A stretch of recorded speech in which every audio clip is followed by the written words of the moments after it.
Good evening, and welcome to another edition of Recommendations from the Couch. Now that we've all been home intermittently for a very long time it seems, or at least most of 2020, we've Marie Kondo'd our house, we have clean closets, we have taken stuff to the thrift store. So in essence, we're more organized than we were when we started, right? Well, tonight we're going to look at what happens with some books when you've got that done. You've cleaned the closets, you've cleaned the drawers, you're ready to go. But this is Simply Clean, the proven method for keeping your house organized, clean and beautiful in 10 minutes a day, by Becky Rapinchuk. She was the founder of Clean Mama. You might have seen her on Facebook or on blogs. This is what happens when you've gone to all the work to declutterize your house. You still have to keep it clean. So she walks you through the original decluttering process, which many of us have tried or done. And then it goes into how to keep it clean, how to keep it to where you don't spend the rest of your life cleaning house. And it gives lots of tips and tricks on how to clean tricky things, how to clean stains you're not really sure of, but you've gone to Pinterest and have 14 things pinned, but you're not sure which one works. And in the very back, she has some amazing, if I can flip to them, in her appendix, it has calendars and charts and anything for those of you that just need the kick in the butt to know what to do when. So she's breaking it down by the month on how to keep it clean after you've gone to all the trouble to make it as decluttered as you can. Now, of course, in Marie Kondo's theory, you touch it, it gives you joy, you keep it. If not, you let it go, you take a picture, you hug it, you move it on. But this one is a different twist. In the Home Edit Life, which is something that's just come out, it's just hit our shelves, it's a no-guilt guide to owning what you want and organizing everything. So this is for all of you who touched it all and decided you loved it all and you kept it all. Not everybody can declutter and get down to the very tiny minimum. This book is beautiful. I mean, the pages are even colorful. She breaks it down to how you can keep all the stuff you want and make it be organized. And there's some great pictures in this one. How to keep craft supplies when you own craft supplies, when you own yarn enough to start your own yarn shop, when you have kids, because let's face it, kids come with clutter for a while.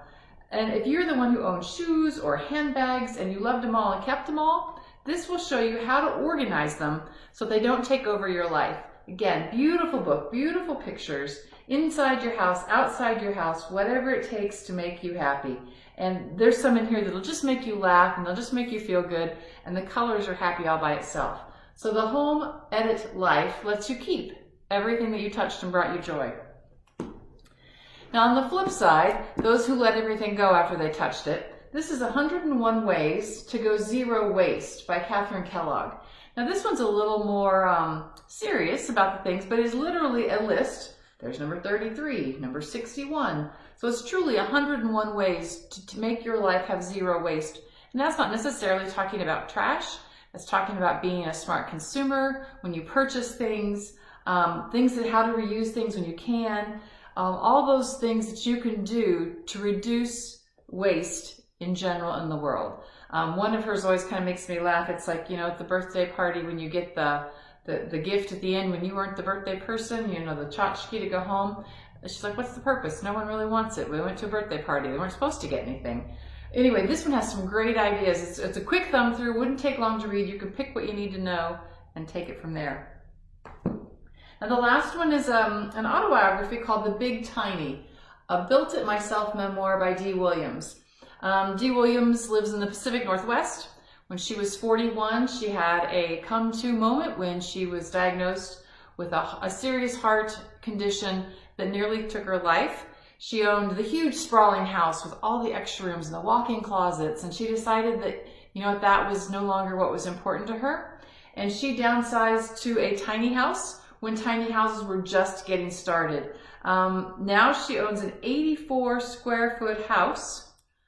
Think about that, 84 square feet, that's not a lot. And everything she owns is in it. And like she says, she can clean it in 10 minutes top to bottom, and it's left her time for all the important things in life. So as we declutter and downsize, and especially as we put away Christmas and we're getting ready to start the new year, sometimes we have to put our perspectives in order. What's really most important? Spending time with family. Maybe we enjoy doing dishes. Everybody's got their own thing. But The Big Tiny is a really well-read memoir if you just want a little inspiration about someone who did it themselves. So I hope everyone has got Christmas put away.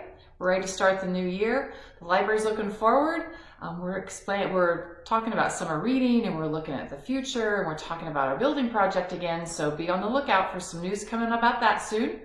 But until then, we're open regular hours. We would always love to see you at the library, even if you just swing through and say hi. Until next week.